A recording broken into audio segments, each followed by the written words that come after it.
মেসেজিংয়ের জন্য আমরা আরেকটা মাধ্যম ব্যবহার করি যাকে আমরা ইনস্ট্যান্ট মেসেজিং বা চ্যাট বলি। আমরা যখন কারোর সাথে তৎক্ষণাৎ কথা বলি, যেমন আমরা একজন এই পাশ থেকে একজন ওই পাশ থেকে আমি একটা মেসেজ পাঠাচ্ছি, সে একটা রিপ্লাই দিচ্ছে, এই ধরনের তথ্য আদান প্রদানের জন্য আমরা চ্যাট অপশনটা ব্যবহার করি।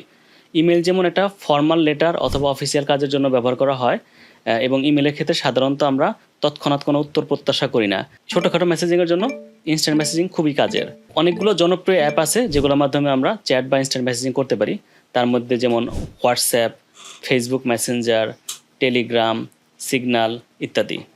এই মেসেজিং প্ল্যাটফর্মগুলো ব্যবহার করার জন্য আমাদের একটা অ্যাকাউন্ট থাকতে হবে এবং যাকে মেসেজ পাঠাবো তারও একটা অ্যাকাউন্ট থাকতে হবে। আমরা যদি একই প্ল্যাটফর্মে থাকি তাহলে একজন একজনের মেসেজটা সাথে সাথেই দেখতে পারবো এবং তার মেসেজটা রিপ্লাই দিয়ে দিতে পারবো। টেক্সট মেসেজের জন্য আরেকটা ফরম্যাট হচ্ছে SMS বা শর্ট মেসেজ সার্ভিস। সাধারণত ইনস্ট্যান্ট মেসেজিং বা চ্যাট অপশনের জন্য ইন্টারনেট ব্যবহার করা হয়, বাট SMS-টার জন্য আমরা সেলুলার নেটওয়ার্ক ব্যবহার করি, মানে আমাদের মোবাইল অপারেটর ব্যবহার করি। তো আমরা যদি কারো মোবাইলে কোনো টেক্সট পাঠাতে চাই তাহলে কিন্তু আমরা শর্ট একটা মেসেজ তাকে পাঠিয়ে দিতে পারি।